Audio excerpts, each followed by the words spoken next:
उसे दोहराना बहुत मुश्किल है। कहना चाहती हैं सलमान के साथ काम मिला तो भी नहीं करेंगे कि अच्छा इंटीमेट सीन्स अगर आपके हस्बैंड के साथ हो, मैंने कहा नो प्रॉब्लम। वो अपने बॉयफ्रेंड के साथ भाग गई। बहुत बड़ा एक्सीडेंट हुआ था, क्या आप मेरे बेटे पे पैसे लगाओगे? मैं कोई चीज़ नहीं करना चाहती थी और मैंने सोचा कि ये मिला तो मैं सोच सकती हूँ। सेक्सुअल एडवांसेस की बात करते हैं तो ये कौन से फील्ड में नहीं है? भाग्यश्री तुम कल बोलो और हम फिल्म शुरू करेंगे। कुछ तो है बात कि हीरा ही सिर्फ हीरा है, वरना पत्थर तो तरसते हैं तरसने के लिए। कुछ स्टार्स ऐसे होते हैं जो कुछ दिन चमकते हैं और फिर गायब हो जाते हैं, लेकिन कुछ हीरे की तरह होते हैं जिनकी शख्सियत को चमकने के लिए वक्त की ज़रूरत नहीं होती, किसी स्टारडम की ज़रूरत नहीं होती। आज ऐसे ही एक स्टार से हम मिलवा रहे हैं। भाग्यश्री जी, आपका बहुत बहुत स्वागत है। नमस्कार। 35 साल पहले जो आपने शुरू किया, उसके बाद ज़िंदगी बहुत बदली, बहुत सारी चीज़ें अलग हो गई, बहुत सारी चीज़ें, सारे किस्से कहानियाँ लोग जानते हैं, लेकिन इन 35 सालों में भाग्यश्री क्या है, आज आप बताइए। लोगों का प्यार। बहुत कम लोगों को ऐसा प्यार नसीब होता है जो एक फिल्म के बाद ही मुझे मिला। लोग तरस जाते हैं इस तरीके का रिस्पेक्ट, प्यार, एक स्टैम्प जो फिल्म इंडस्ट्री में मिला है मैंने प्यार किया ने, जो कायम रखा है आज भी। तो मैं सोचती हूँ कि मैं आप लोगों के प्यार का एक निशानी हूँ, वैसे मैं सोचती हूँ, बिकॉज़ आई थिंक मेरी शख्सियत है सिर्फ आप लोगों की वजह से। बिल्कुल सही कह रही हैं। बहुत लोगों ने इंतज़ार भी किया, सोचा कि आप वापस आएंगी, आप क्यों चली गई, ये सब सवाल भी आए, लेकिन आप इतने सालों में कुछ तो कर रही होंगी ऐसा जो समाज के लिए होगा, कुछ ऐसा कर रही होंगी जो आप शायद अपने आप को सेटिस्फाई कर पा रही होंगी। तो क्या करती हैं आजकल आप?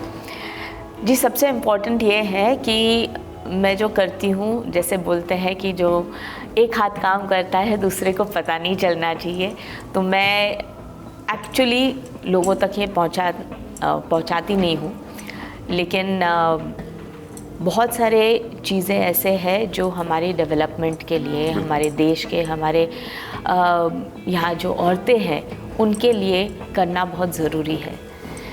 तो एक दो चीज़ें मैं आपको बता दूं, जैसे लखनऊ में विमेंस प्रोटेक्शन सेल जो है वो बहुत मेहनत के बाद, बहुत सालों के बाद हम लोगों ने शुरू किया। हमारी जो फ्रेंड है वहाँ पर, नीरा रावत जी, उन्होंने इसका आरंभ किया and I got involved in that. उसके पहले फडणवीस साहब ने भाग्यश्री स्कीम महाराष्ट्र में शुरू की थी। बिल्कुल, आपके नाम पर शुरू हुई थी। जी, तो that was a very important scheme, क्योंकि उस दौरान there was a lot of female foeticide. तो ये ज़रूरी था लोगों तक पहुंचाना और बोलना कि एक बेटी होना या एक बेटी का जन्म एक फैमिली के ऊपर प्रॉब्लम नहीं है। एक बेटी वही सब चीज़ कर सकती है अपने माता पिता के लिए जो एक लड़का करता है, और उसे जीने का हक है, उसे एजुकेशन का हक है, उसे ज़िंदा रहने का हक है और अपनी ख्वाहिशें, अपनी अरमान पूरी करने का हक है। जो भाग्यश्री स्कीम थी जो फडणवीस साहब ने ये शुरू की थी, वो वही सब चीज़ एक बच्ची को देते थे। अपने स्तर पे भी बच्चों के लिए या महिलाओं के लिए कुछ और अलग से भी आप करती हैं? जी, मैं कैंसर मूवमेंट में बहुत इन्वॉल्व हूँ। एक योजना है जो कैंसर पेशेंट्स ही नहीं बल्कि उनके जो फैमिली रिलेटिव्स होते हैं उनका भी ध्यान रखते हैं। जैसे टाटा मेमोरियल हॉस्पिटल बड़ा हॉस्पिटल है, लेकिन वहाँ पे बेड्स नहीं है, तो काफ़ी लोग गांव से आते हैं और उनको पता नहीं चलता कि कहाँ पर जाना चाहिए। तो कैंसर पेशेंट्स एसोसिएशन एक संस्था है जो इन लोगों को हेल्प करती है, मदद करती है, उनको घर बार देती है, रोज़गार देती है। जैसे माता पिता अपने बच्चों को ट्रीटमेंट के लिए लेकर बम्बई तो आ जाते हैं, लेकिन परिवार में कमाने का ज़रिया नहीं होता, तो वहाँ पर वो इन्वॉल्व हो जाते हैं, उन्हें वर्क देते हैं, कुछ सिलाई का काम होता है, पॉट्स का काम होता है, तो I am involve in that. Also cancer awareness program के हिसाब से we travel all over India. Medical association से मेरा काफ़ी जुड़ाव है। वुमेंस हेल्थ पे हम लोगों ने एक मंथली ओपन फोरम शुरू किया था नानावती हॉस्पिटल में, जो काफ़ी पॉपुलर भी था, जहाँ वुमेन्स हेल्थ प्रॉब्लम्स के बारे में जो हम नॉर्मली डिस्कस नहीं कर पाते, उन प्रॉब्लम्स को हम डिस्कस करते थे पैनल ऑफ डॉक्टर्स के साथ, और कैसे उन्हें हेल्प किया जाए। यानी जो सेलिब्रिटीज़ बड़े बड़े प्रोग्राम्स में, समारोह में बातें करते हैं कि हम इस स्टेज पे आ गए हैं और एक्चुअल में अब समाज में जाके ये करेंगे, लेकिन ज़्यादातर नहीं करते या फिर बहुत साइलेंटली करते हैं। लेकिन भाग्यश्री पिछले इतने सालों से ये सब कर रही हैं, हम ये कह सकते हैं। ये जो वो दौर गुजरा जब आप एकदम स्टारडम के पीक पर थी एक फिल्म के बाद, उसके बाद भी आपने बहुत सारी फिल्में की, 28 फिल्में की, 14 सीरियल में काम किया, और बहुत कम लोग शायद जानते होंगे कि उस फिल्म से भी पहले आपने एक सीरियल किया था, कच्ची धूप, जिसमें आप काम नहीं करना चाहती थी। लोगों को नहीं पता है कि कैसे आई वहाँ आप। वेल, अमोल पालेकर जी जो एक बतौर स्टार थे उस वक्त, वो हमारे नेबर थे, हमारे घर के पास रहते थे। उनकी बेटी शालमली और हम उम्र थे, तो एक साथ में खेलते थे। मेरी सबसे छोटी बहन जो है वो उनके ये सीरियल कच्ची धूप में सिलेक्ट की गई थी एक रोल को अदा करने के लिए, और शूटिंग शुरू होने वाली थी। रात को अमोल अंकल घर पर आए और कहा, Bhagyashree you have to help me, अगर तुम मेरा साथ नहीं दोगी तो मेरा बहुत ही बड़ा नुकसान हो जाएगा। क्योंकि उस दौरान टीवी शोज़ के लिए, और स्पेशली चिल्ड्रंस टीवी शोज़ के लिए, कोई सेट नहीं लगाता था, और अमोल अंकल ने बाकायदा बहुत बड़ा सेट लगाया था इस सीरियल के लिए।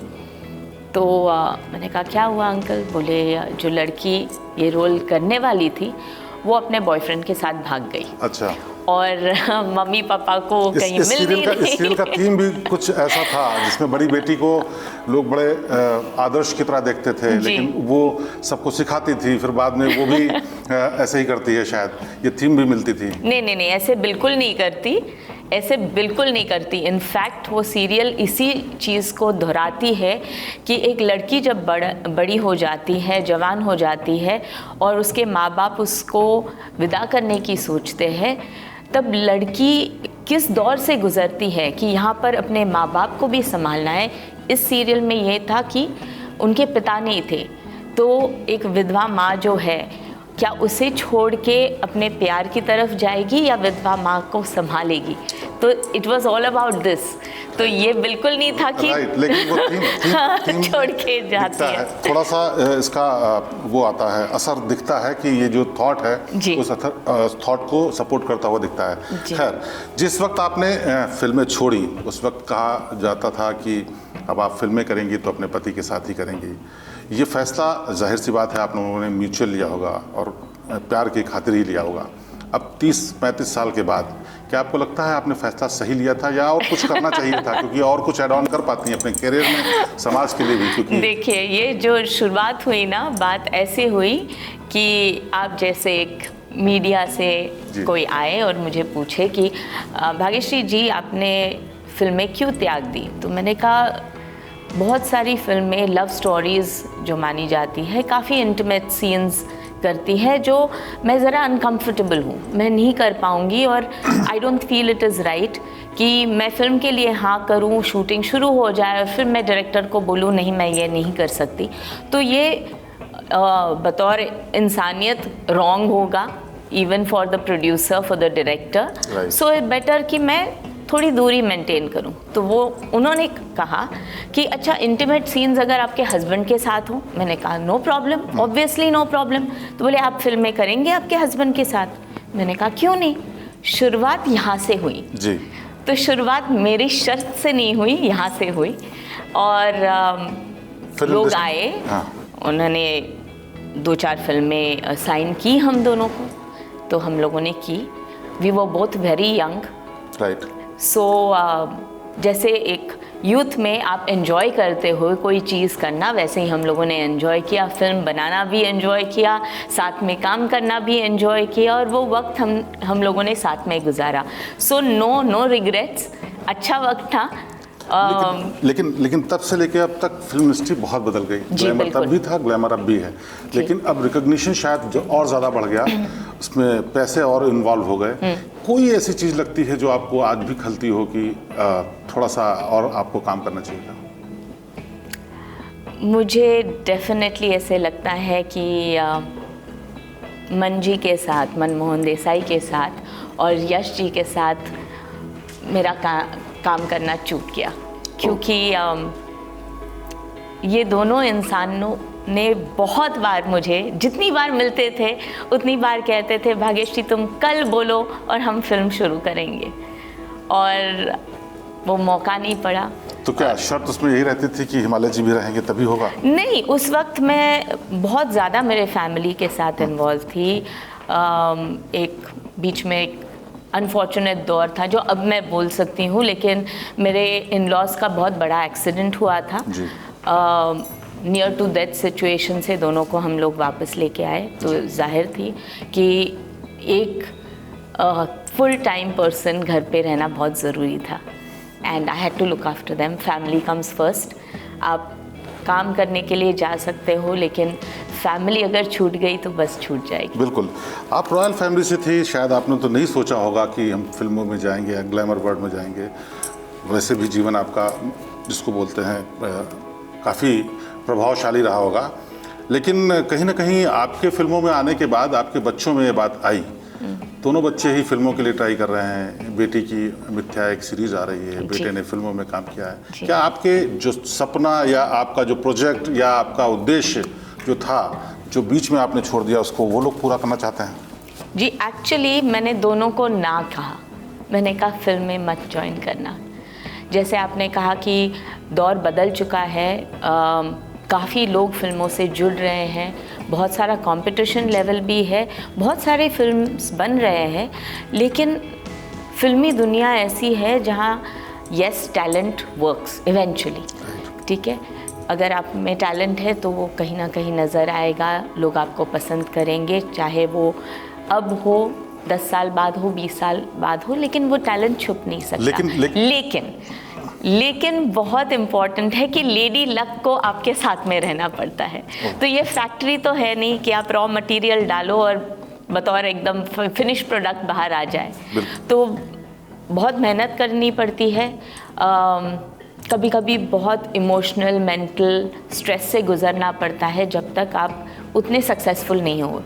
और एक माँ होने के नाते ऑब्वियसली आप नहीं चाहते हो कि आपका बच्चा वो मेंटल और इमोशनल टर्मोइल से गुजरे, उसमें वो सारी टेंशन्स आ जाए या एक कंपटीशन लेवल आ जाए। तो मैंने दोनों को एक्चुअली मना कर दिया था। कंपटीशन लेवल तो सब जगह है, लेकिन एक बड़ी बात कही जाती है फिल्म इंडस्ट्री के बारे में कि वहाँ अलग तरह का हरेसमेंट है। वो उसको जिसको कास्टिंग काउच भी बोलते हैं लोग, या तमाम कॉम्प्रोमाइज़ की भी बात करते हैं। कहीं ये डर भी था आपके मन में?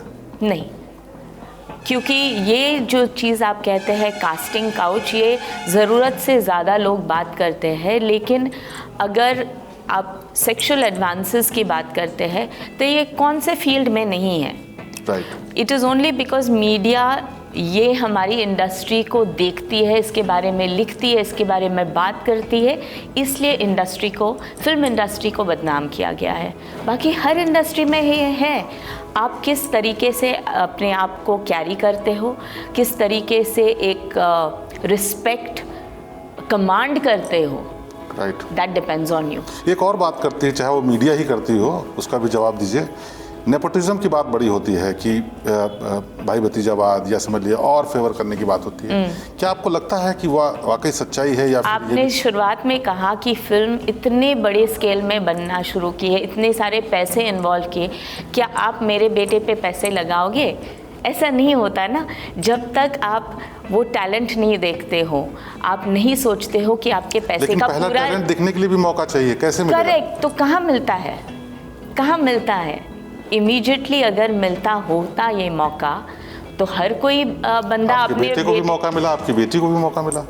कितनी मेहनत उन्होंने की है, बिल्कुल, मैंने यही- एक भी यही फोन कॉल नहीं किया। तो यही जहाँ समझना चाहते हैं तो कि बहुत क्या जरूर- भाग्यश्री के बच्चों को भी बहुत स्ट्रगल करना Of पड़ा? आपको course. कौन नहीं है ऐसा जानता नहीं हो, उसके बावजूद? ऑफ कोर्स, क्योंकि कहीं भी मैंने फ़ोन कॉल नहीं किया, कहीं भी मैंने अपॉइंटमेंट्स नहीं ली। दोनों बच्चों ने खुद जाके ऑडिशंस दी और कई ऑडिशंस दी, कई ऑडिशंस में रिजेक्ट भी हो गए। इनफैक्ट मैं ये कहना चाहूँगी कि मैं उनको डिस्करेज करती थी कि इस लाइन में मत जाओ, तो मैं क्यों नेपोटिज्म के ऊपर जाऊँगी। अच्छा, सो ठीक। That's the basic fact.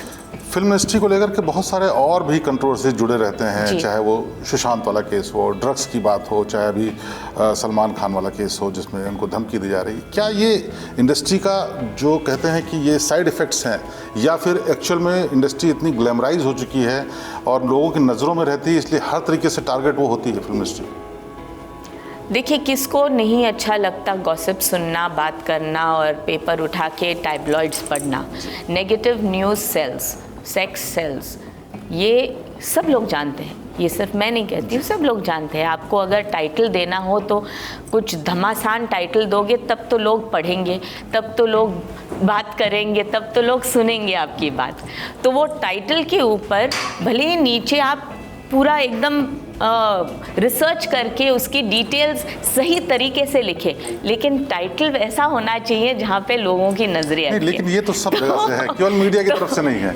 Film industry भी चाहती है कि कुछ कंट्रोवर्सी क्रिएट हो ताकि तो डेफिनेटली कुछ लोग ऐसे होते हैं जहाँ बोलते हैं कि any kind of publicity works. Negative publicity भी चाहते हैं कि हमारा नाम लोगों के जहन में, दिमाग में रहे।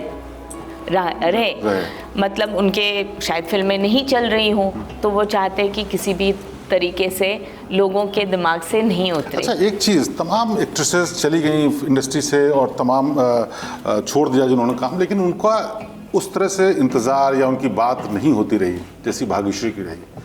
आपको क्या वजह लगता है एज ए रिसीविंग एंड, क्या आपको लगता है क्या वजह रही होगी? सबसे पहले तो मैं ऊपर वाले की बहुत बहुत शुक्रगुजार हूँ कि उन्होंने इतना प्यार मुझे नवाजा। पर उससे ज़्यादा मैं कहूँगी कि ये जो दर्शक है जिन्होंने मैंने प्यार किया, ऐसी सिंपल लव स्टोरी को इतना प्यार दिया, इतनी अहमियत दी। और मेरे ख्याल से सबसे इम्पॉर्टेंट बात ये थी कि उसमें हमारी इंडियन वैल्यू सिस्टम्स जुड़ी हुई है, जो हर इंसान उस फिल्म से जुड़ा हुआ है। और क्योंकि वो फिल्म से जुड़ा हुआ है, मुझसे जुड़ा हुआ है। दो छोटे छोटे सवाल और। एक तो आजकल भाग्यश्री सोशल मीडिया पे एक्टिव ज़्यादा हो गई हैं, क्या अचानक से वजह है? क्योंकि सोशल मीडिया का ज़माना है या फिर कोई और ख़ास मकसद है? दूसरा, पहले आप इस सवाल का जवाब दीजिए, फिर मैं दूसरा सवाल करता हूँ। सोशल मीडिया कोविड के दौरान शुरू हुआ और वो इस वजह से हुआ क्योंकि I had a health problem, और वो हेल्थ प्रॉब्लम मैंने ओवरकम किया without operation, without surgery, without doctors. तो जब मैं ये कर सकी, मैं चाहती थी कि मुझे जो नॉलेज है या मैंने अपने आप को कैसे सुधारा, हेल्प किया, मैं लोगों तक पहुंचाऊं। क्योंकि कोविड का ज़माना था, उस वक्त सब लोग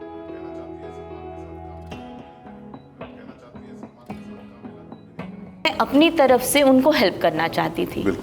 और मुझे नहीं पता था कि इंस्टाग्राम कैसे ऑपरेट करना। फॉर्चुनेटली घर में दो बच्चे थे, जवान बच्चे थे जो टेक्निकल चीज़ें जानते हैं और उन्होंने सिखा दिया। तो उसके बाद सोशल मीडिया पर मैं एक्टिव रही एंड ट्यूसडे टिप्स जो मैं देती हूँ मंगलवार को, हर मंगलवार को मैं ट्यूसडे टिप्स विद बी करके शुरू किया है। अभी उसको 3 साल हो गए लगातार। हर मंगलवार को कुछ ना कुछ, जैसे हमारे नानी दादी के नुस्खे होते हैं, वो मैं बताती हूँ, जिसमें कोई एडवर्स इफ़ेक्ट नहीं होता। बस अगर आप अगर आप वो चाहे तो आप पालन कर सकते हैं। और कभी आपकी स्किन के लिए, कभी हेयर के लिए, कभी अंदरूनी हेल्थ के लिए। तो जितना मेरे पास नॉलेज है और इतने सारे डॉक्टर से मैं मिलती हूँ, उससे जुड़ के मैं जो सीख सकी वो सीख मैं लोगों तक पहुंचाना। चलिए, एक आखिरी सवाल जो शायद मेरा ही सवाल नहीं, तमाम लोगों का सवाल होगा। सलमान खान से आप मिली, आपने पहली फिल्म उनके साथ की, तब सलमान खान कुछ नहीं थे, भाग्यश्री बड़ी एक्ट्रेस थी। और अब वक्त बदल चुका है और भाग्यश्री सोशल मीडिया के जरिए ही लेकिन कमबैक कर रही हैं। क्या कभी सलमान खान के साथ कोई ऑफर या काम हुआ तो आप करेंगे? सबसे पहले तो जब सलमान और मैंने प्यार किया की तब भाग्यश्री बड़ी एक्ट्रेस नहीं थी। भाग्यश्री तो बिल्कुल नहीं उनसे ज़्यादा फीस ली थी आपने? क्योंकि मैं सोचती थी that I am worth that much at that time. That's quite justified. Fees ज़्यादा लेना इसका ये मतलब नहीं कि आप ज़्यादा पॉपुलर हो। मैं कोई चीज़ नहीं करना चाहती थी और मैंने सोचा कि ये मिला तो मैं सोच सकती हूँ, तो उस वजह से मैंने वो फ़ीस की मांग की थी। खैर, उस वक्त जो दोस्ती थी हमारी, इट वॉज़ वेरी प्योर। जैसे दो कॉलेज में दोस्त मिलते हैं वैसे ही हम मिले थे। सेट पे भी वैसे ही फैमिली एटमॉस्फेयर था, तो वही एटमॉस्फेयर था। फिर सलमान की पर्सनल जर्नी या फिल्म जर्नी अलग हिस्से का रास्ता हो गई, मेरी ज़िंदगी अलग रास्ता हुई। लेकिन मेरे ख्याल से जो हर इंस्टेंस में जो पहली चीज़ होती है वो स्पेशल होती है। बिल्कुल। So I think I will always remain special for him and he will always remain special मतलब for आप कहना चाहती हैं सलमान के साथ काम मिला तो भी नहीं करेंगी? मैंने ये नहीं कहा कि मिला तो नहीं करूँगी, मैंने कहा वो चीज़ इतनी स्पेशल है कि उसे दोहराना बहुत मुश्किल है। अभी अभी किसी ने पूछा कि मैंने प्यार किया 2 क्यों नहीं बनती, तो मैंने कहा आप सूरज जी से पूछिए, वो खुद डरते हैं मैंने प्यार किया 2 बनाने के लिए। चलिए, बहुत बहुत शुक्रिया। तो ये थी भाग्यश्री जिन्होंने बड़ी सफाई से और बड़ी स्मार्टली इस बात का जवाब दिया कि वो सलमान के साथ काम करेंगी या नहीं करेंगी।